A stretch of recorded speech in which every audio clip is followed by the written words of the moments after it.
Right, I've had a request on how I go about my welding, so I'm just going to show you with a little scrap piece of metal. I'm not doing any patches at the moment, but I'm sick of beating the crap out of that thing to get it straight, so I'm going to lay off and show you how I do this. First thing, set up your welder properly. This is a SIG weld transmig that I bought a wee while ago and slowly getting the hang of it. I usually have it set on low 2. You have to play around your own welder to see what your settings are, but usually the second to lowest level is probably the one you want. And wire speed here is, for my one anyway, is 3.5, but whatever it is for yours. It's all trial and error, so set second to lowest heat and then play around with the wire feed until you get a good sizzle. Gas. Now, gas is one of the most unknown parts about MIG welding. Lots of people doing panel steel will say you can't go part, you have to use Argo Shield. I say bollocks. This is CO2. It's the same stuff that pours your beer, and it works perfectly fine for me. It does take a bit more practice to get used to, but I'm all for it. It costs a third of what the Argo Shield is, and I own my own bottle. I don't have to pay rental. Check what settings you have them set on. When I bought this, the guy had played around with the settings for me and set up where he thinks that you should be running it. This is an argon gauge, but it works the same as anything, and this is set about 8 litres per minute. Don't try, even though you can run it a bit more to cool the weld down, you don't really want to do that because you'll cool it down too much and it won't start penetration. And I find having it between about 8 or 9 gives me the best performance. So let's take a look at what we're welding. Okay, first thing I always do before I'm coming across a new piece of steel, always give my tip a bit of a clean out, clip off any dags that are at the end of your wire, and just make sure that there's not a lot of splatter around there that can impede my gas flow. Give it a wee push, you should be able to hear the gas flow and the wire feed out. By the way, this is 0.6mm wire that I use. I've got 0.8mm, but I like using that for the heavier stuff. Now, this is probably a situation that you're never ever going to come across the way I've got it held in position here, but this is just for teaching purposes. You never usually have such a nice position to clamp your new bit of steel into where you're running your patch. And you just got to play around with what you use at the time. Sometimes you can get away with some clamps, sometimes you've got to use the wee magnetic strips to hold them in between, whatever works. And on it, several occasions you just basically got to hold your new patch panel in, tack it with the welder so you can get it to hold, and then you can run the rest of your bead. It's just the way it is. Okay, I like to have my wire about 1 centimetre out from where the tip is. When you go to run, this is one of the wee tricks I've learned with running CO2 gas. When you start your first initial part of the weld spot, give the weld tip a little bit of a push. Increase the speed that weld is going into, and then it will initially create a very hot weld, and you'll get instant penetration straight off the bat. You won't have it beating up and blowing across and splattering everywhere. And splatter is an example of where your weld is far too cold, or of course the opposite is where you're running far too high a weld speed, but you'll be able to identify that with practice. So this is how I come across it. Usually you want a gap that's slightly thinner than what your welding wire is. So this is probably slightly thinner than your welding wire. I've got a case here where the gap's a bit thicker. Occasionally you might cut the new patch in incorrectly, and I'll show you a good method to account for that.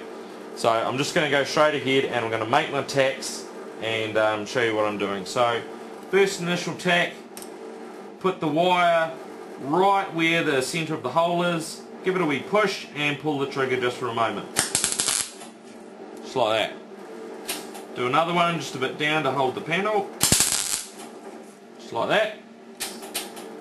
And then we're going to have to hold the other part of it before we take our clamps off. So sometimes what a good example is when you're trying to bridge a bit of a gap, instead of holding it straight up and down how you would for these nice thin ones, just lay it on its side a little bit. So you're trying to overlap both sheets of steel, and same procedure. In this case I didn't quite bridge the whole bit, but I did set up a weld spot on one side, so if you just go to the other sheet, and now our tack's formed, just like that. Take the clamps off, and now you want to do your first initial test fit to make sure that it is welded in straight. You don't want to have it bobbing up and down, because that's just going to warp the rest of the metal if you get it too hot. So I can feel just with my finger that I've got it a nice, it's the correct alignment between the two panels, so I'm happy to continue the rest of my weld spots. First thing I generally want to do is close off these corners so they don't move. A good tip for that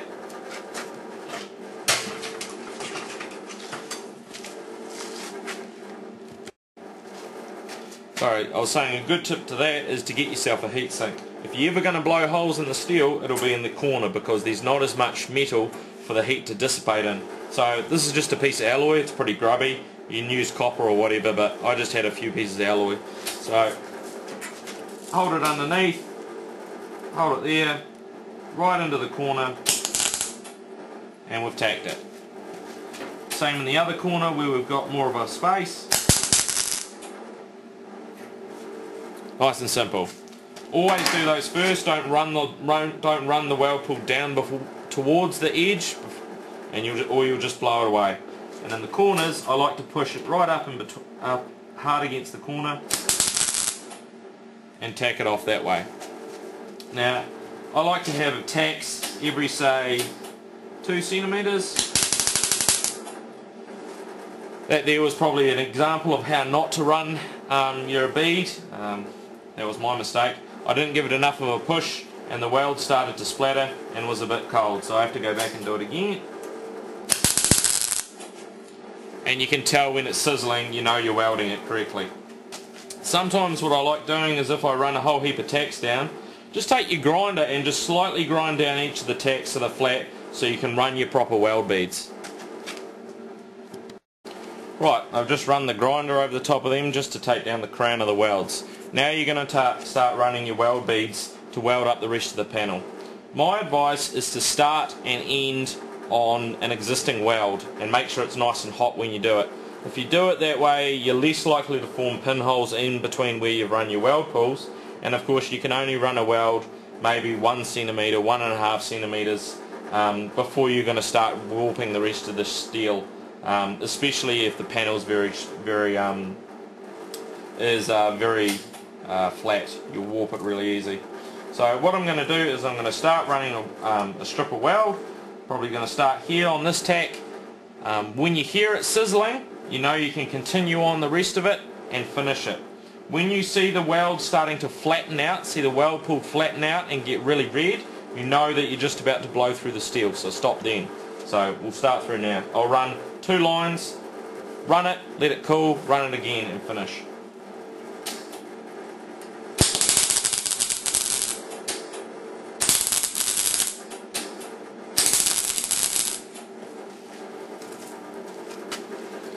And there you can see the weld that I've just run.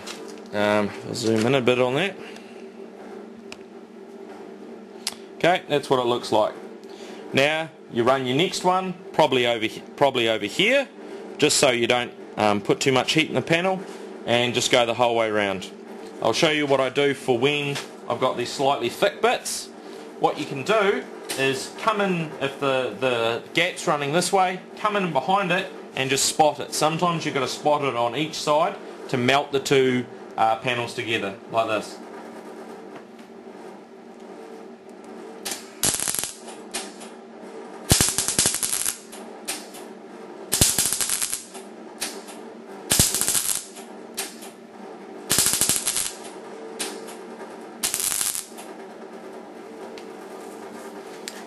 Just like that.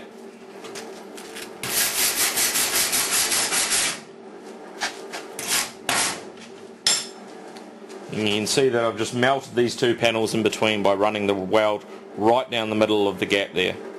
And I'll continue the rest of it and show you how it ended up.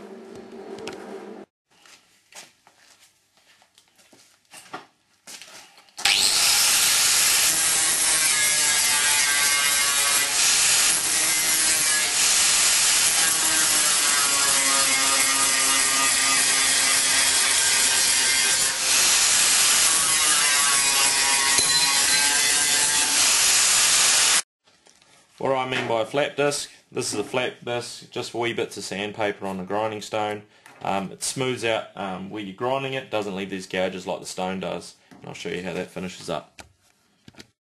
There's the finished product. Pretty much no undercutting, barely any pinholes. Pretty happy with this weld. I know it's going to be a good one. I'll just lay some sandpaper over it so you can see the finish properly. I can't see it really any better, but it's pretty much back to parent steel. You can barely see the weld, and that's like how I like to have it. Sometimes it's good to look at the back of the panel where you're doing your repair, just to make sure that your penetration's good. So here you can see pretty much equal penetration as to what was on the front side when I was running the welds. So this knows that I've got my settings pretty much where I want to be, and my weld pulls are going nice and deep into the steel. You want to see weld on both sides because that shows you've got good penetration and you haven't got a tinfoil thickness worth of weld holding to the two sheets together. So I hope this has helped someone out there. Like I say, the only way you're ever going to get good at this is to try it, and that's pretty much what I did. I just jumped in, practiced on a few bits, figured out what works best for me and what works best for the welds, and went from there. So hope you enjoyed this YouTube. Give us a shout out if you want to see anything else. Cheers.